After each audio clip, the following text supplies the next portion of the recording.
Athletor Podcast. Another episode this week. I'm kind of geeked about this one for a number of different reasons. First of all, Mr. Jim Gibbons, thank you so much for coming on.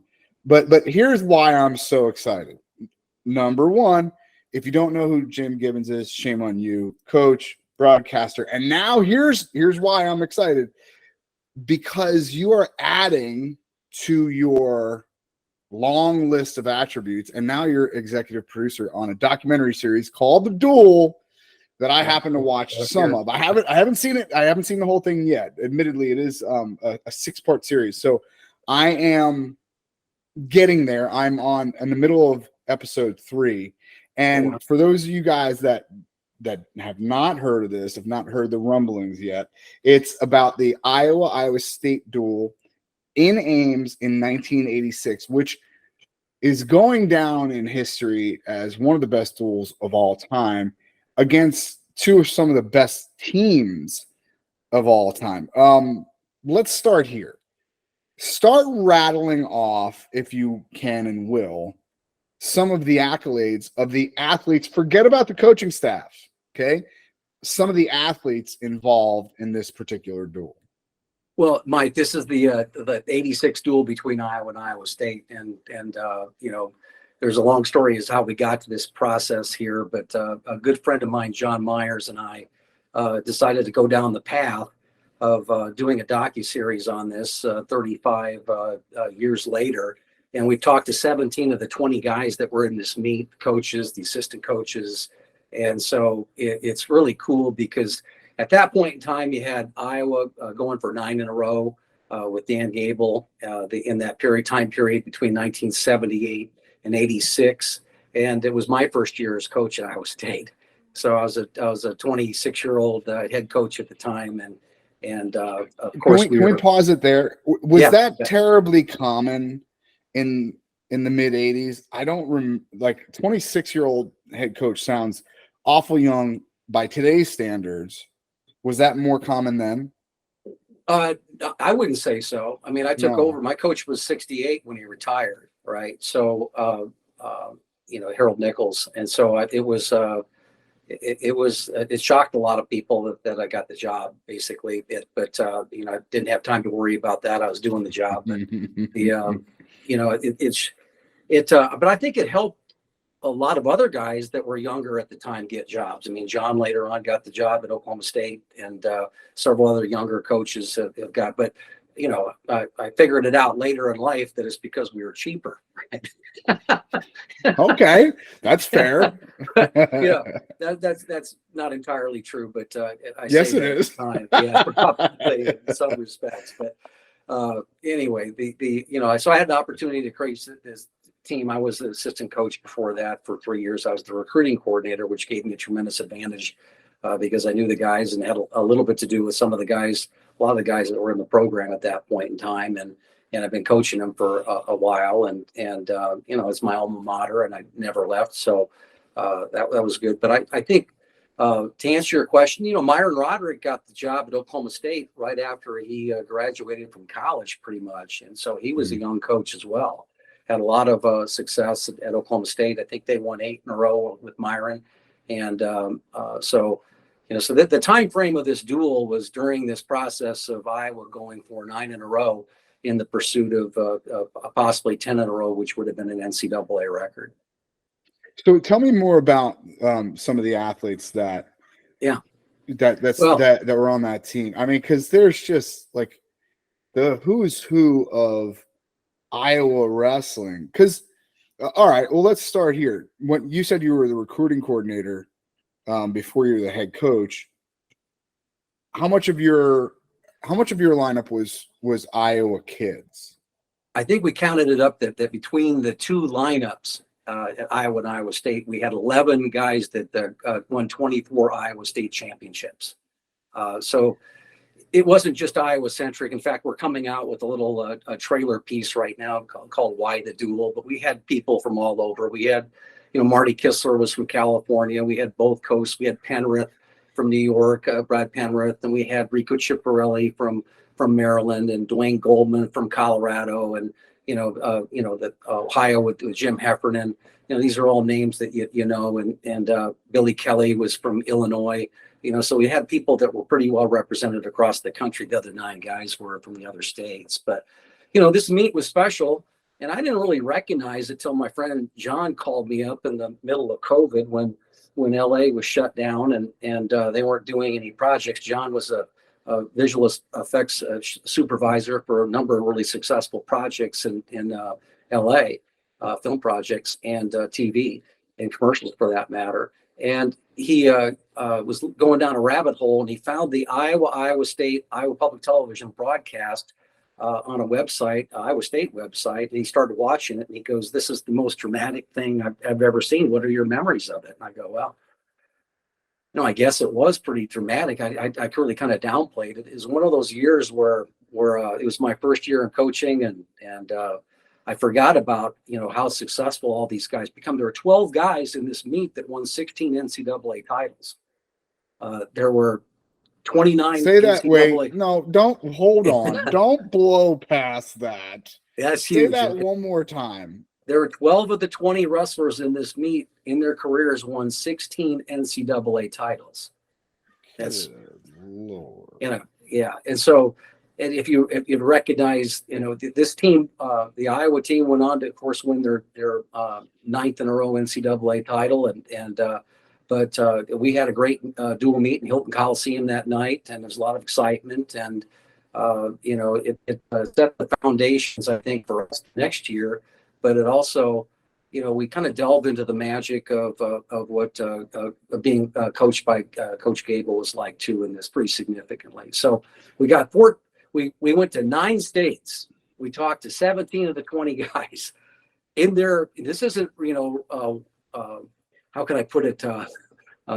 Folding chairs in front of wall mats. Okay. Yeah. This is these guys in their element right there. Went to, Arizona to see Mike Van Arsdale and went out to see the Kistler brothers, just in their homes and where they're living. And you got a taste of what they're about right now. Perry Summit in Indiana.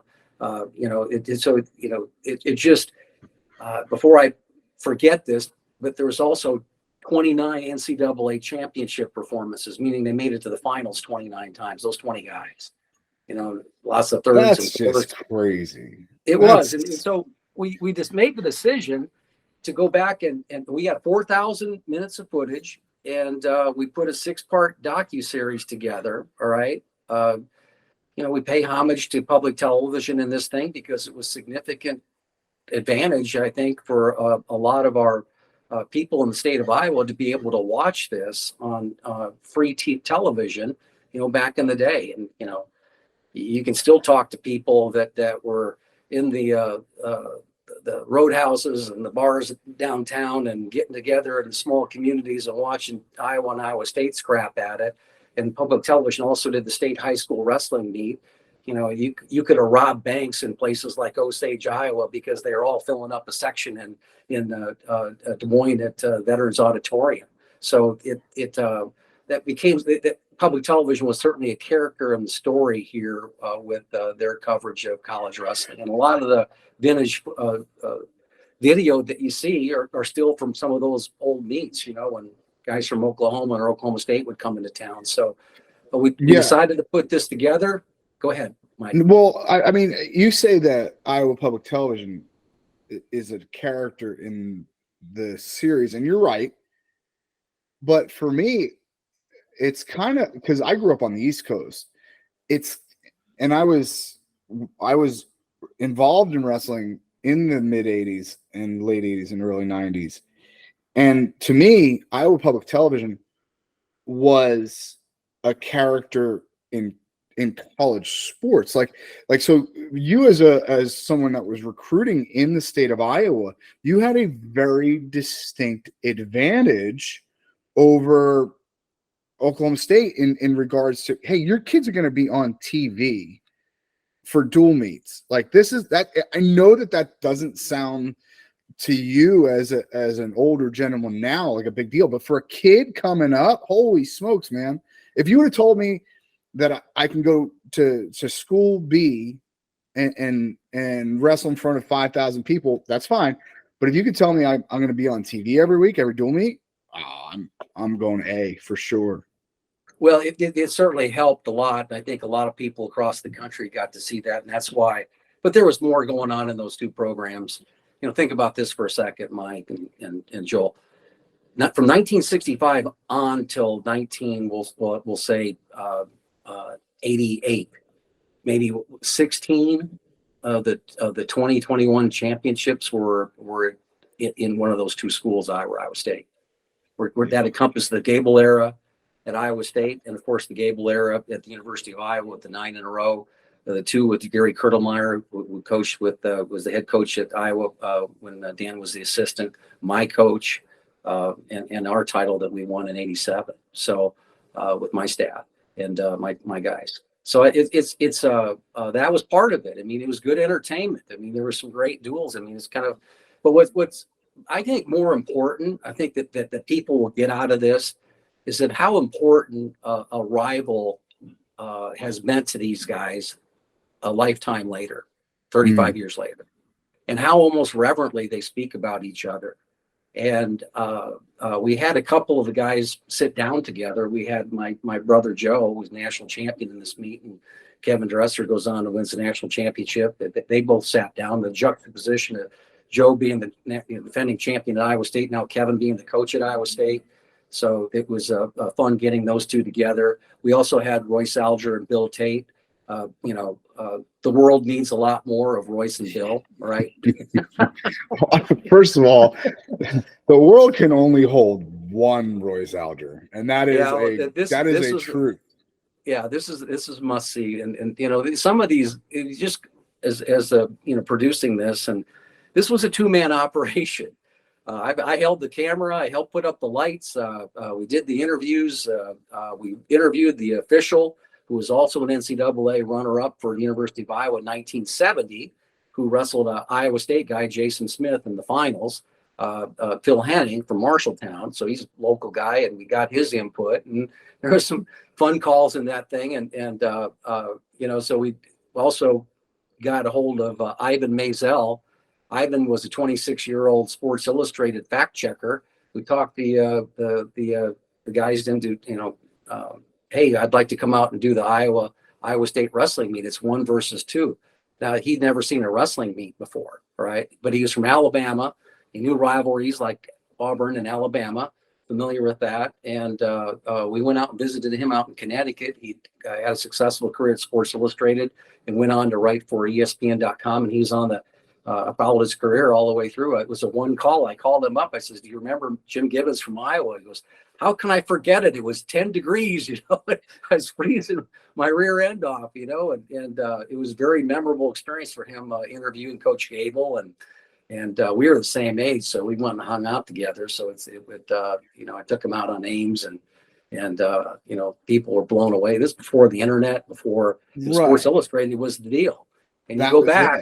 That was it was it. Right. Yeah. So we've done this documentary that we just couldn't be, when I say we, John and I just couldn't be more proud of what just the content that we have, just these guys. And it was a long process. We went through a little bit of a rights squabble here with public television unnecessarily, but we have the ability to bring this to people, and we're going to have 6 episodes that come out and hopefully early November. And we're really, really excited about it. And, you can follow the progress of this. The trailer's up at the duel.org. And we set up a 501c3 for it. It's paid for. And we can't wait to bring you these personalities from 35 years ago and just the era. And so, I told this to you before, Mike, off cameras, that it's just, I think, a really neat time capsule of what wrestling was like back then, Yes, for sure. But it's like, I don't know how much wrestling has even changed in that regard, right? The people that are into it are so into it, it's unbelievable. And that to me is what you guys did an incredible job of capturing. The fervent fan, the just watching, because all these guys are now still fans of the sport, to watch guys like Chipperell, like to watch them speak about it. And you said it yourself. You said they almost have a reverence for one another. And that, it goes without saying that there's a tremendous amount of respect in the sport. Sometimes too much, right? Because we have a hard time, creating drama. But this had such an overabundance of it that it was very obvious. Like you said, he's probably not a kid anymore, I'm sure, but the guy from Sports Illustrated remembered the temperature. Like that's something like that. Like it means that it has imprinted in a large amount of people. Now, here's the question that I have, and having been on the behind the back end of the camera, more so lately, how do you capture that? How do you, as an EP on this event, on this series, how do you capture, like, it was 10 degrees out, I was freezing my butt off? Like, how do you capture that? Because there was a lot of emotion in there. Yeah, I think. Well, first of all, I don't have a lot of experience being an executive producer. That's all right. But I've been a lot of broadcast, certainly the high level for the sport, and so John and I had always talked about doing something creative, and in the sport, and this struck, and for you look at everything and. But who else is going to get these guys together? All right. For a lot of them, it was just a one call close. Hey, we're going to come here. We'd like to talk with you. Here's the subject matter. Here's your match if you want to watch it. Here's the meet if you'd like to watch it. And got the cameras there. Asked them kind of the same questions, and we kind of piecemealed this all together. And of course, that's going to drift into where the guys are going. But so how do you capture that? I mean, what's great about this is that we barely have a narrator. In fact, you could say that Chuck Patton, who was the color commentator, who we went out to Seattle and visited, is kind of de facto our narrator on this. We just keep it moving. We just keep these guys talking about themselves in that moment, competing against each other, competing in this duel. It's not what, and again, where you are in this thing, it's not what you think it is. All right. After probably during episode 5, about 10 or 12 storylines develop after the final hand is raised. And it's pretty cool. So I think, I'm thankful that I had, of course, John with his experience on this, but this is our first time together doing this type of role. But it was having some knowledge of the sport. And what I would say this is that we kept a focus on two things: fun and cool. All right. Fun and cool. Right. This is going to be fun and cool. It's not any, tell all expose about this. These guys were characters. They were having fun at that point in time in their life with the sport. They've had fun since then. They're great memories of it, of them competing. Just like everybody in the sport, we don't always achieve everything that we ever wanted to accomplish in the sport, because some of the guys in this thing were in each other's way. All right. But a great reverence that as I talk about here, mainly because, as you get away from it 35 years later, we start telling these tales and why do you want to watch this? Well, single mother that doesn't know anything about our sport, when they watch these guys talk about it 35 years later, they go, oh, okay, I get it. I want my young, son or daughter to have that type of experience, have that. I think anybody that's ever had a rival in any sport is going to enjoy this. I mean, I liken it a little bit to The Last Dance, but it's kind of a little bit like more wrestling centric, and we call it the duel because of the quality of wrestlers that were in this thing, and obviously the Gable going for the 9 in a row, and how significant that was as well. So yeah, I think we have Dan, and this from watching the first episode, Mike, is that we have him in a way that not a lot of people have ever seen him. I agree with that. Having him what looked like right outside a sauna, I don't know if that's true, No, that was my brother's barn. That looks like it couldn't have been more perfect. It Yeah. couldn't have been more like that. Looked like he had just walked out of the sauna, put some clothes on, and sat down for an interview. It was awesome. Okay, so there is and Dan and I are together through this whole thing, which actually adds another dynamic to it, So it's pretty cool the progression that's made all the way through these 6 episodes with Dan. Okay. You said it that you and Coach Gable were on camera together and watched the duel together, Yeah. which as Coach Gable's getting a little bit older, it's nice to see the fire in him because he's become the spokesperson for wrestling. Not for Iowa wrestling, but just for wrestling. He has been, this father figure to us all in the sport, but to watch the snarl come back on his face every once in a while, like you bring up something and he's like, well, yeah, it's really cool to see. Well, you have to, growing up in this, I'm 10 or 11 years younger than him. And of course, he did a lot of his undergrad work in my hometown, Ames. I saw him wrestle, all the time. Okay. And it was just anybody in the state of Iowa knew his name at that time, long before the rest of the country did. And he was a hero to a lot of people. And the opportunities I had as an assistant coach to be around him, we kind of go into that a little bit, which, to even get the job at Iowa State, I spent some time kind of doing a little reconnaissance.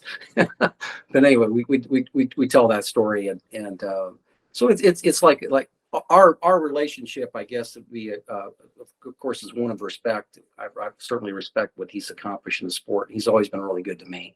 As far as communicating, and there's this time in our lives where the rivalry got real, and that's where it got real interesting and real fun. That several year period here during that time frame when I was coaching. So, but it was, I would say this, Mike and Joel, is that it was so fun getting together with all these guys 35 years later and jogging their memories about what was happening here. And even 9 of the guys that lost in this meet sat down and talked with us, right? So that's pretty good ratio. And it was like everybody that we talked to was basically talking about this era and this meet just like it was yesterday. Yeah, that's very true. You say jogging their memory. It did not take much for most of these guys. Like they, if the Sports Illustrated guy could tell you what the temperature was outside, I can guarantee you the guys that were on that mat and on camera could tell you what the temperature was inside, in the wrestling room, in the gym, in Hilton Coliseum. So yeah, it was very obvious that these guys, it did not take much to remember something that happened over 3 decades ago. Like that's pretty impressive. But let's go back to you for a second. You said in the 70s, early 70s, the entire state of Iowa knew who Dan Gable was. But by the time that the duel comes out, the entire world knows who Dan Gable is. How do you, if you can remember back 35 years ago, how do you, as a brand new head coach, not even 30 years old yet, how do you kind of take on the task of like, man, this is Dan Gable we're talking about. He's just won 8 in a row. How do you approach coaching a team who is number 2 in the country? Yeah, number 2 in the country at the time. Right. To take on the Goliath that is Dan Gable and Iowa wrestling? Well, first of all, Dan Gable came from Iowa State. right? you know, And and we had our own sense of pride. Every Cyclone likes to bring it up, but go ahead. So, he did a lot of his work. And as a young kid, I remember going to camps, all right, in Okoboji and other places where I saw him wrestle Ben and John Peterson and, walk the dog with them, all right? Okay, these are eventual Olympic champions, okay? So there was something that you didn't have to know much about Coach Gable to understand that he was doing always something special. And he left, I guess, an imprint on, the Cyclones there, all right? And then when he went off to Iowa to coach there, I mean, there was still a lot of correct behavior going on at that point in time. They're still winning, at that point. They won nationals 72, 73, 77, so this at this point in time, that rivalry did exist as a real strong level, and it was getting on TV. They got back together, and they hadn't wrestled for a period of time. I don't know how long it was, because I think the Iowa coach McCuskey didn't want to wrestle. Got mad at Nick about something, our coach, and long and the short of it is that there was a pattern of success that was happening at Iowa State, all right, that I was keenly aware of and studied and tapped into, and my job was to keep that going. And so I didn't have anything else to do but just to go ahead and make sure that, that our guys believed in themselves. And at that point in time, and here's what's significant about it, and I think we'll probably experience this again at some point here with the success of Penn State. Iowa goes out for Reynolds 8 in a row. And then, it's the pressure's on the number 2 team to knock him out, right? The wrestling community is tired of it. They're writing articles in Sports Illustrated. Is this too much? Is it, is he too dominant or whatever?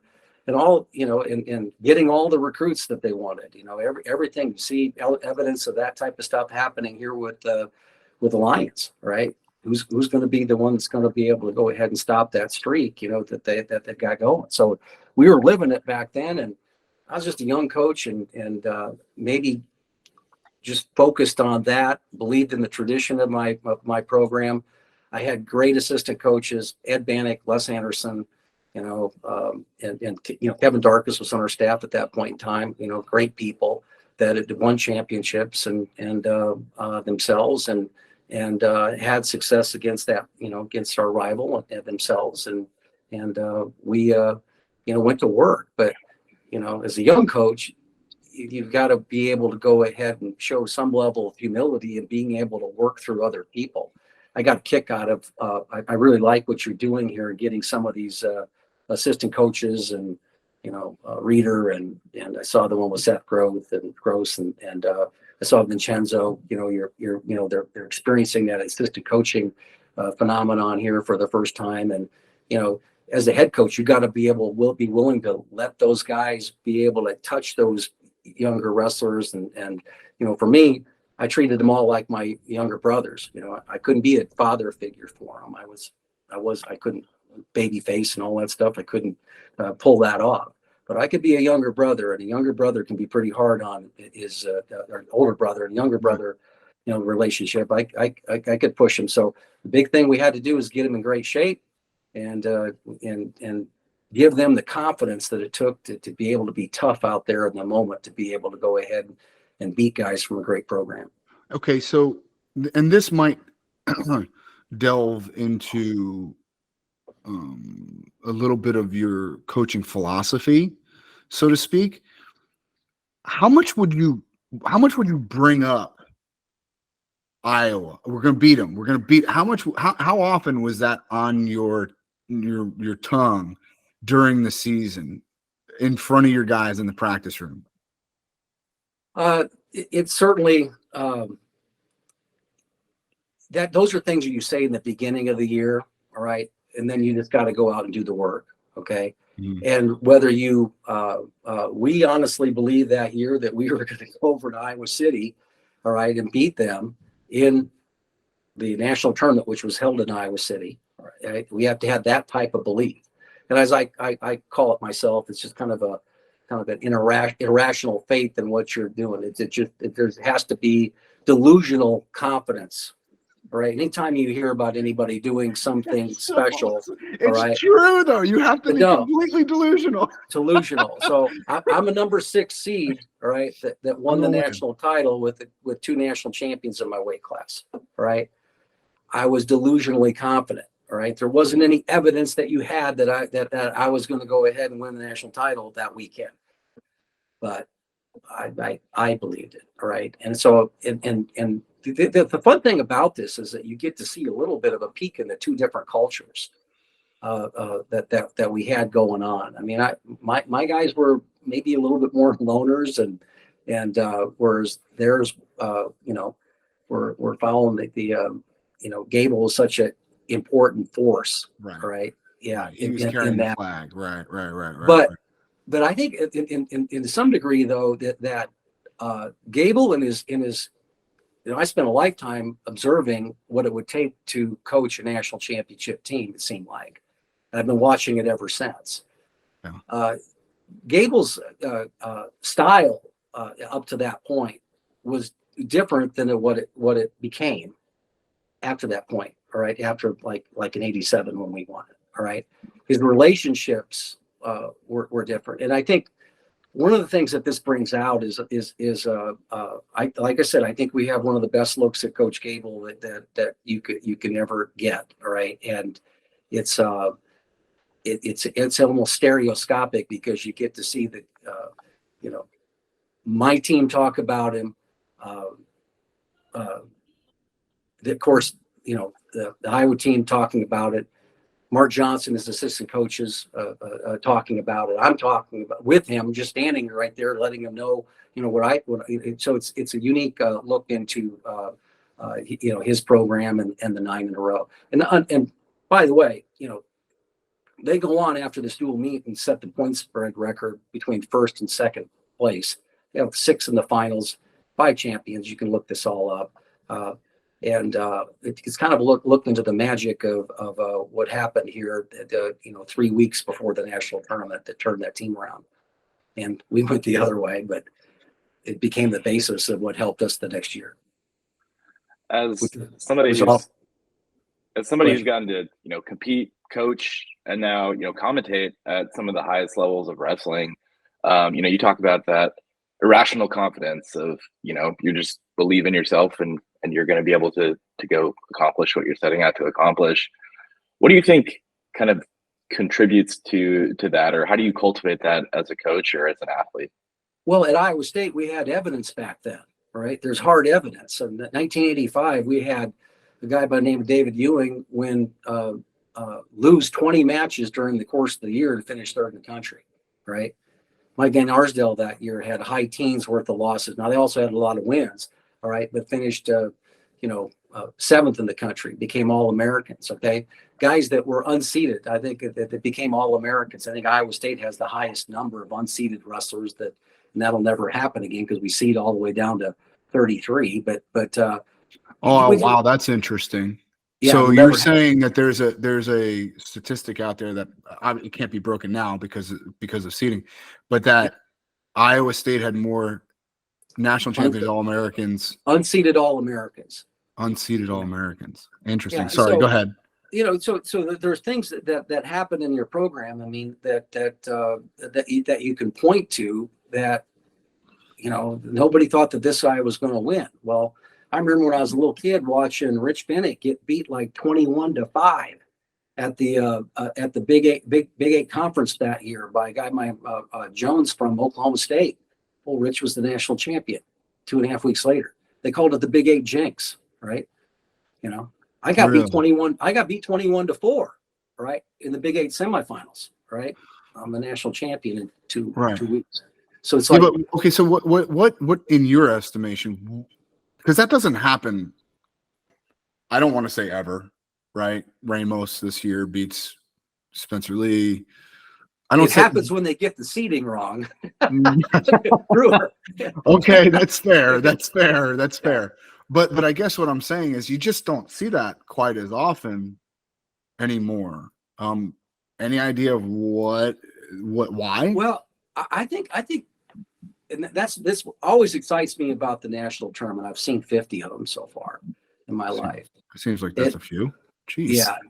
And when I think about those, and I'm always looking for that guy that's all of a sudden going to show up, and it's his weekend, because, you know, the season is a process. We judge the process by the end product.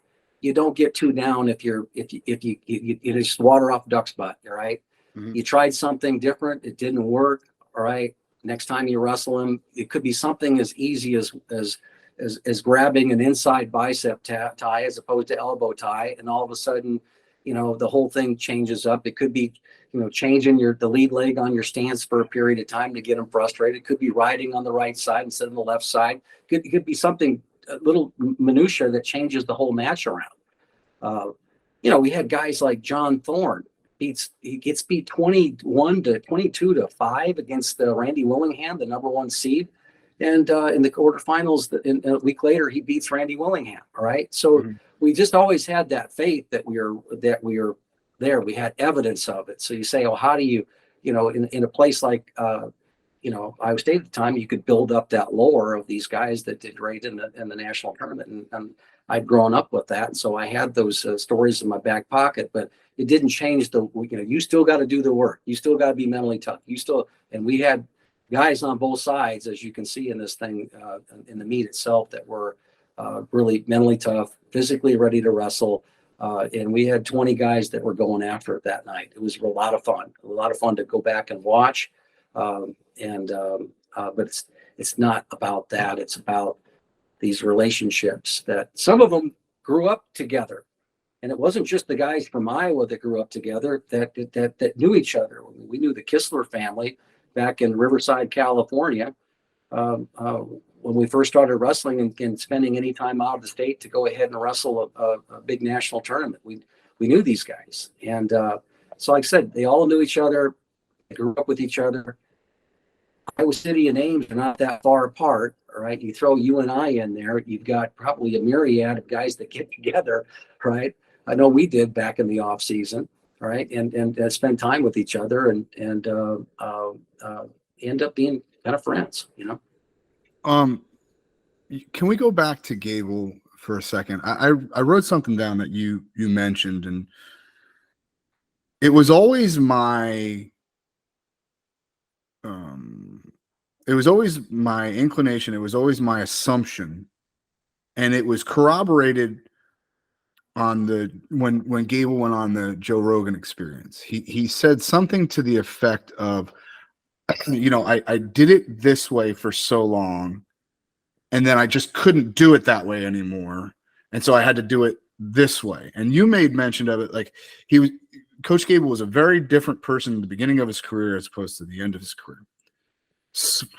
We heard it from him on Rogan, but I wanted an I guess not so much of an outsider's perspective, because it was obviously I was the outsider looking in, but you had a little bit more insight. But we're still technically an outsider in the position. How did you view it? How did you view the juxtaposition in his career?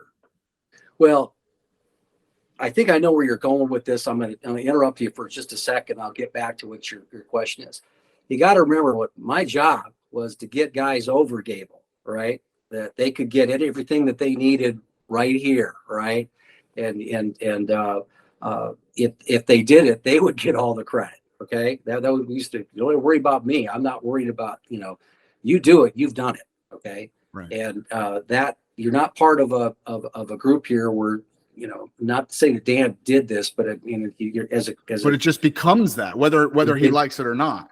Right. Yeah. And I think that, you know, Dan's been bathed in that for a while here too, you know, where it becomes even bigger and bigger and bigger as you go over time. And you know what, he kind of did do it, you know. The evidence is there. I mean, the guys that he brought along and all that stuff was magnificent. So, you know, we're trying to do the same thing, but not have that glass ceiling that we come up against an Iowa guy because he's coached against Gable. We had to break through that. And our attitude was, you know, you're coming here, and it worked for him to be here, right? You're not there for a number of reasons. Could be that they have another guy in the lineup or whatever, but we're going to teach you how to beat that guy. Okay. And we felt very strongly that if we're going to, we have to beat them, right?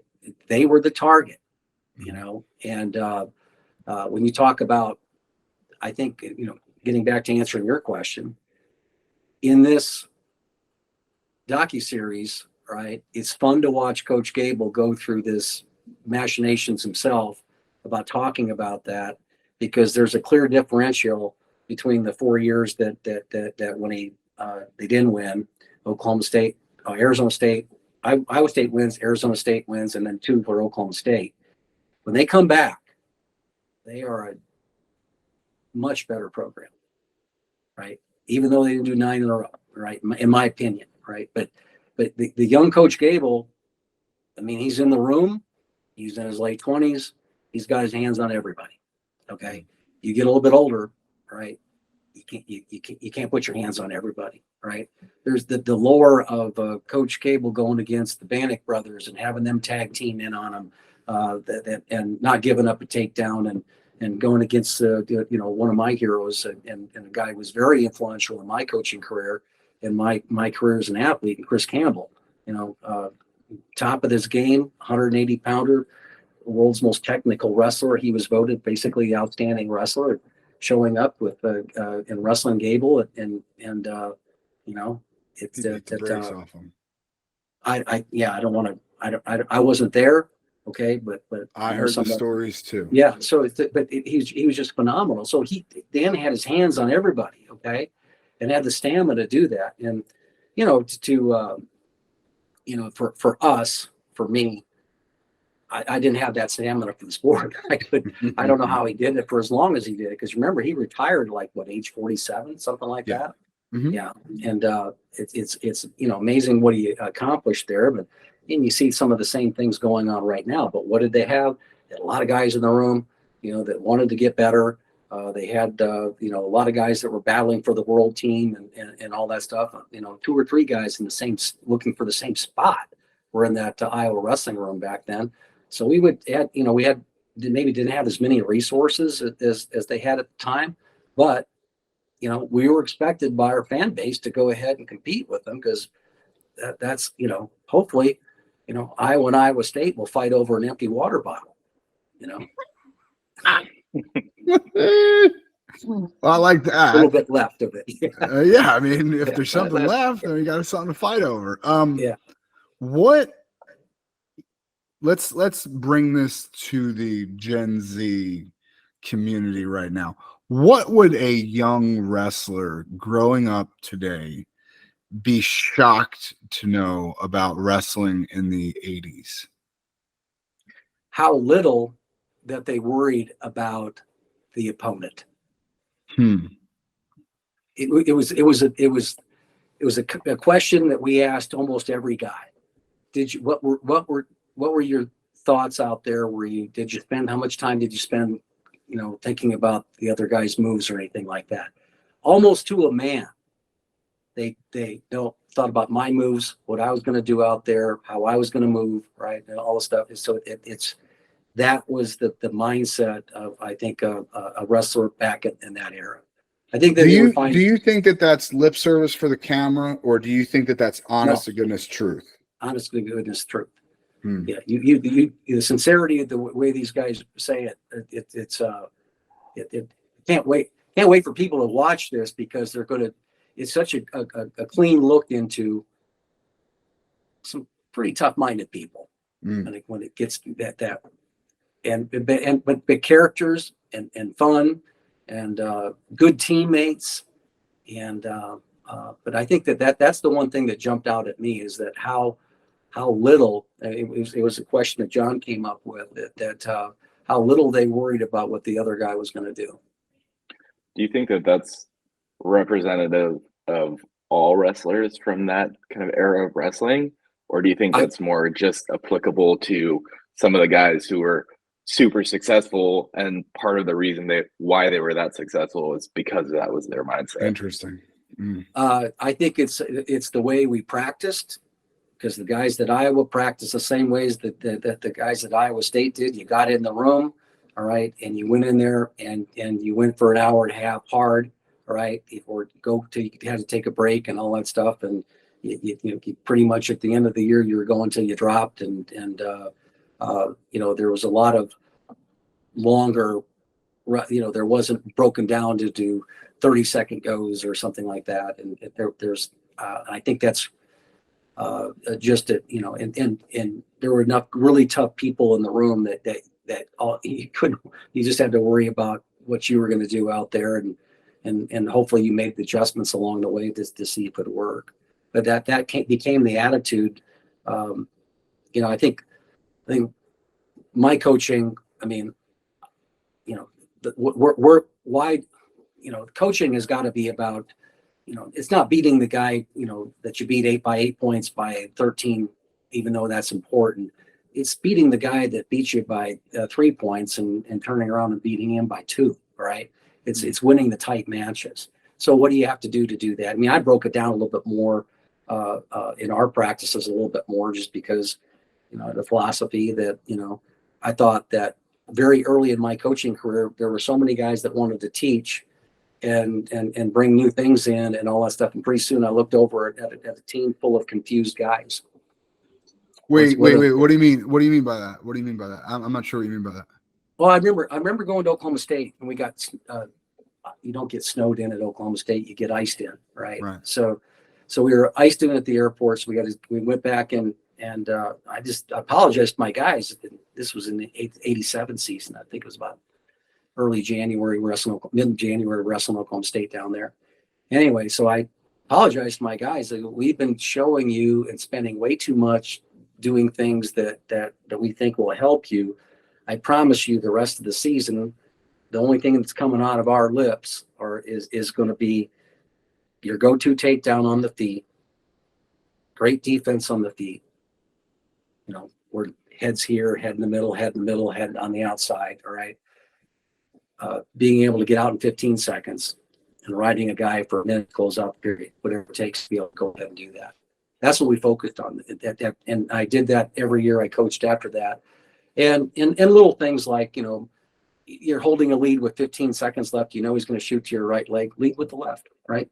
Well, your coach has to pick that up. And if you're not coaching those things and having little sessions out there, but for the most part, we got in there and just grounded out and wrestled and got that long-term conditioning like a long-distance runner would get, all right, and get yourself in favorable shape, not be too worried about the wins and the losses so much, and watch guys dig themselves sometimes out of ruts in the national finals and the national tournament and end up being pretty tough. How much do you think the sport in terms of training has changed since 1987 when you won a national title as coach? Yeah. In that 80s period, I think that the training, I think Coach Gable as an athlete changed the requirements it took to win a national title. Buy-in. He changed the buy-in for sure. But he changed himself when he was wrestling, the level of conditioning that you needed to be in to be a great wrestler. You go back and look at the Owings Gable match. Okay, there's a lot of reasons why Coach Gable went out there with it. 40 takes of from Wide World of Sports. Right before he goes out there, the preparation was off and everything else, and then you got a hungry opponent who was in shape, who was cutting down and was hitting him with an underarm spin. Okay, constantly in that match and really kind of dominating a particular position. He was out of it, but he, as an athlete, particularly when he went on to win a gold medal, the conditioning that he had, all right, and even though the wrestling back then at freestyle was 9-minute matches. Can you imagine 9-minute matches today with Gable?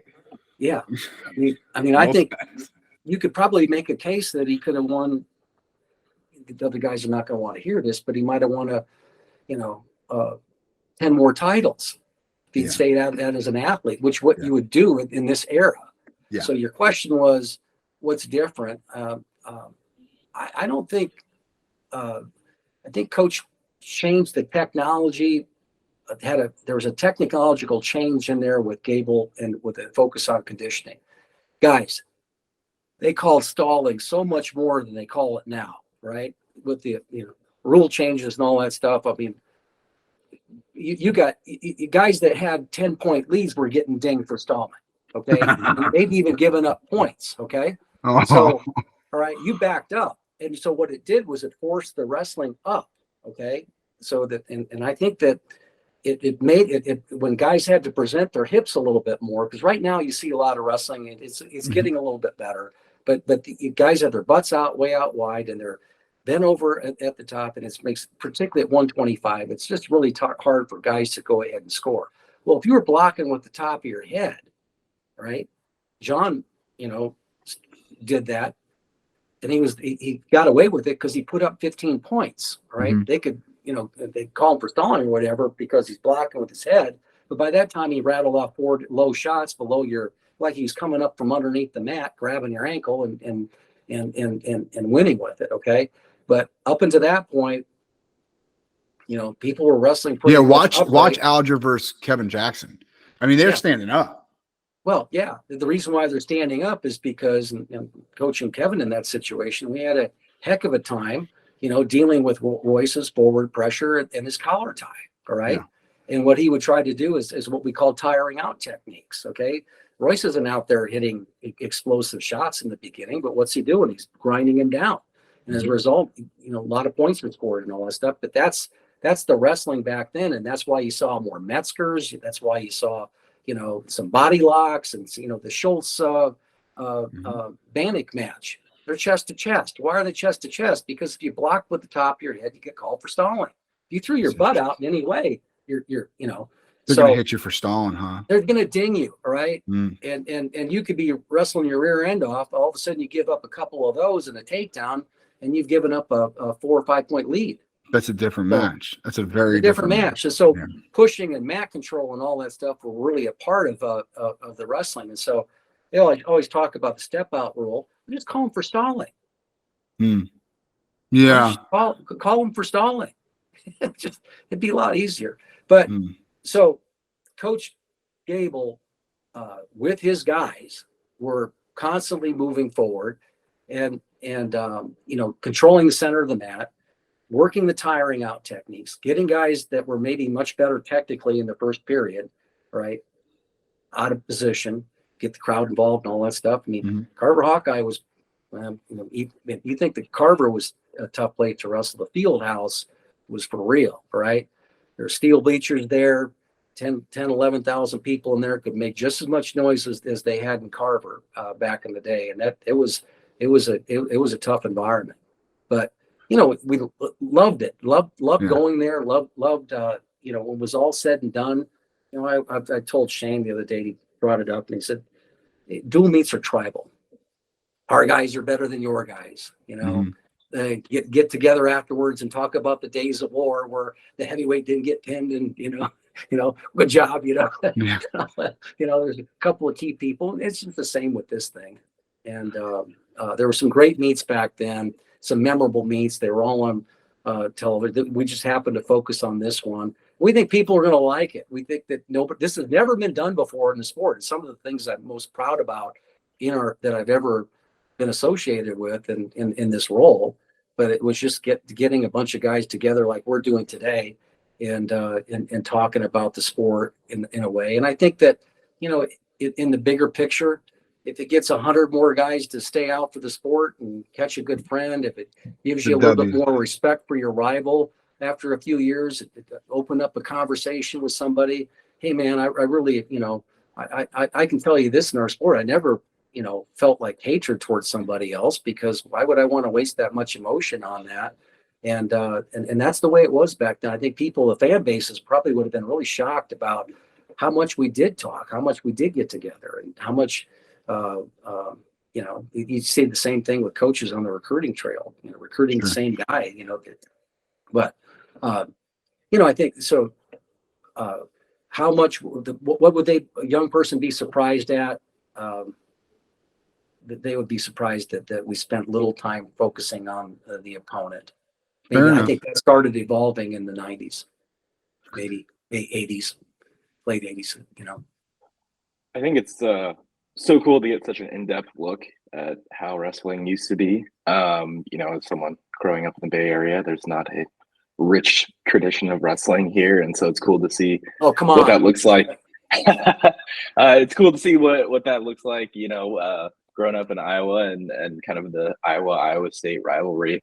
But as someone who's been in the sport for, a long time, got to see, like you said, 50 NCAA championships, you think the sport is heading in the right direction?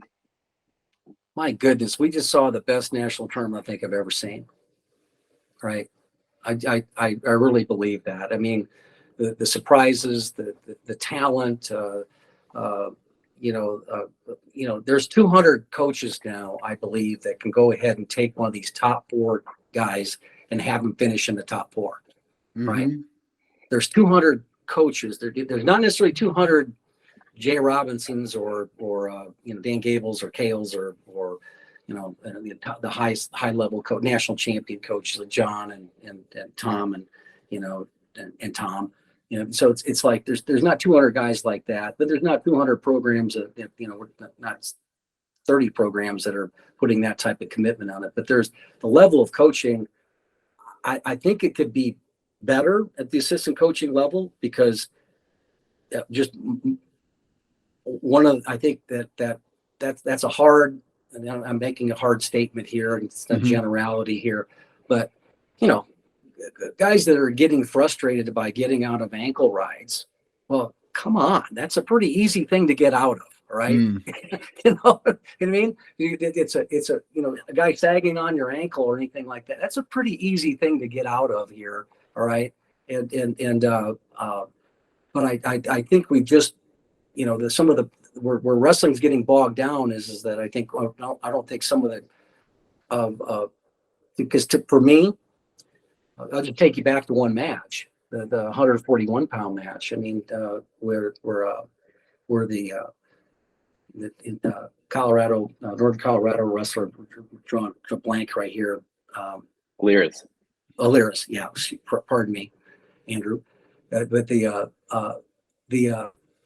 standing up and double overing right there, right to an inside trip.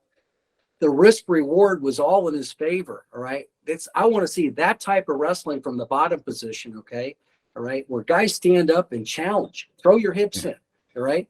The risk, like I was saying before, the risk reward is all in your favor. If he mat returns you and gets Shane Sparks excited, well, guess what? He got 0 points. Okay. But if you're double overs, inside trip, rolls back through for 6. All right. 6. All right. You're going to get 2 and 4. All right. I mean, I want to go back 40 years and learn that. Yeah. The only guy we had doing it back then was Randy Lewis, and I was trying to get it and push his hips away. But that's the type of exciting wrestling that we want to see from all positions. And when you got guys that are just I can't get out of a near wrist ankle ride or a cross wrist ride or whatever, I go, what? All right. If you didn't get out of those back in the room I grew up in, all right, you spent all practice in that position. Yeah, you're not hitting another high crotch. Yeah, you're not hitting a high crotch until you can get your getting back wrist onto free. your feet. Yeah. Right, you're gonna get a guy like Mike Land's gonna hold you down the whole practice, right? Yeah. And what was the story of you guys had him on? Was it? It was Joseph, wasn't it? Vincenzo Joseph talking about getting rid of the whole. Was he going against Zane? Yeah, right? I think so. Zane wouldn't let him up. Yeah. Well, guess what? You learn from those positions. Okay. Yeah. It's the only way to learn, by the way. It's the only way. It's unfortunate. Anyway, and your assistants are the ones that put them in those positions. And you see the programs that are doing really well with that here, got a little bit of a old school trickery in them here, and it's fun to see some of that stuff out there, right? But like I said, I think the athletes are phenomenal. I think the toughness is the same. Mm-hmm. Guys who win national titles are tough dudes, right? For sure. Right? Mm-hmm. And whatever you have to do to create that toughness, and I think that, when you were talking to John Reeder about all the people that they have touching them, that might be able to give them an edge psychology, introducing them to a psychologist, doing a full body scan and all that stuff. That's all great. Okay. But how much did that make me tougher today? Right. That's my question. How can I get my guys tougher? All right. Because at the end of the day, the national champions are the toughest guys. No doubt, dude. It's 3 days. It's just such a grind. Yeah. There's no preparation for it, Mike.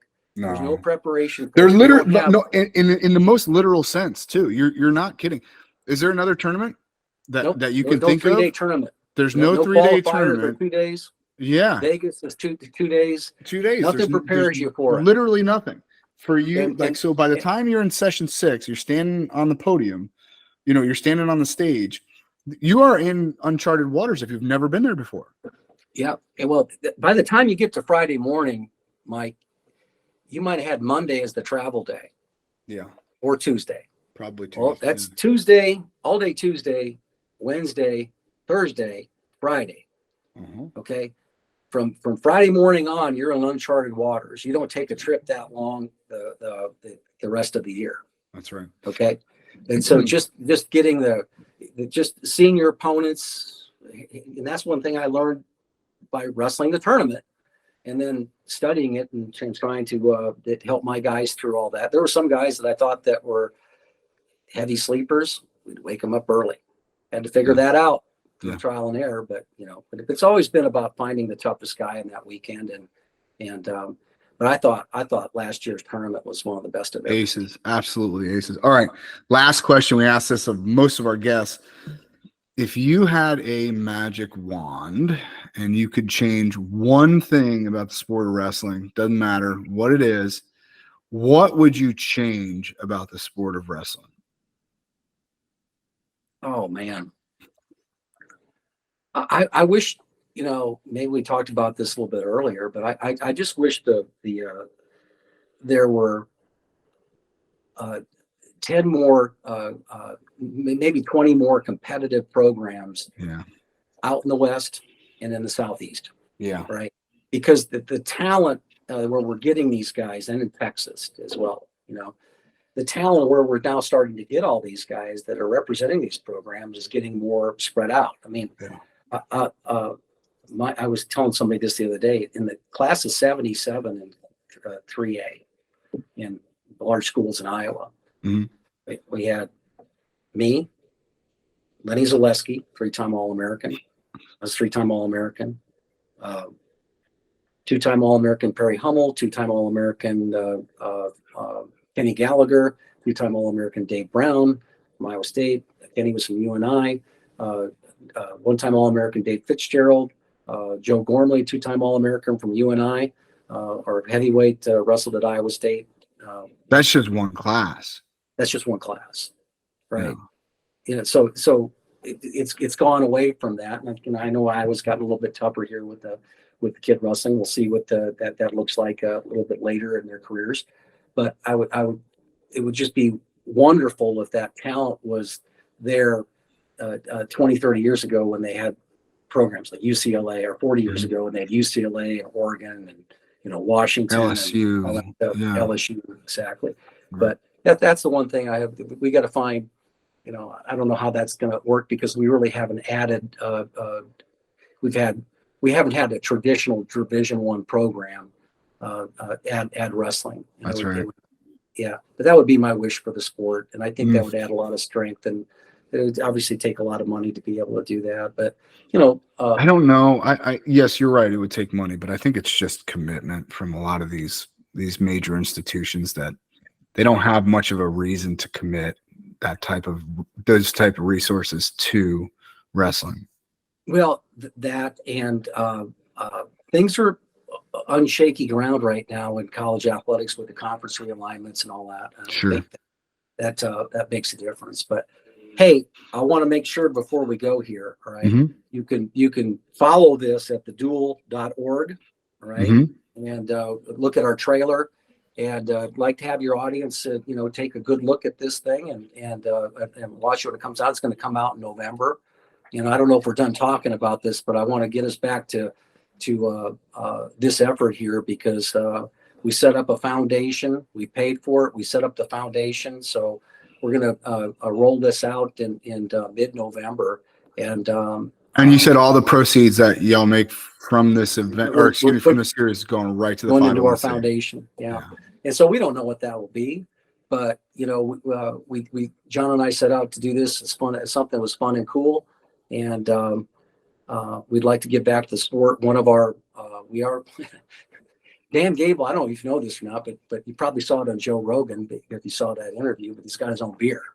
Yeah, he sure Gable does. beer, right? Yeah. Well, our dual logo is going on their beer, right? Nuh-uh. So yeah, so we're the guys from Single Speed Brewing are gonna help us out here a little bit. $1 for everything that they do ends up for like their sit back or whatever. It ends up going to the Dan Gable Museum, which we did a few of our interviews from. But like I said, this was a wonderful thing, and like I said, if we can. It's going to come out in the middle of November, an episode a day. All right. Hopefully by the 20th, you can buy all 6 episodes for like $9.99, $1.99 an episode. And like I said, if what we make on this, which would be roughly about half of the gate on that thing, will end up going into our foundation and give us some money to give back to the sport. Awesome. Hey, Mr. Gibbons, thank you so much. It's truly appreciated taking time to talk about the series and about the time capsule that has become the Duel. Go check it out, theduel.org, and we will catch you all next time. Thank you. Yeah. Thank you, Mike. Thanks, Joel.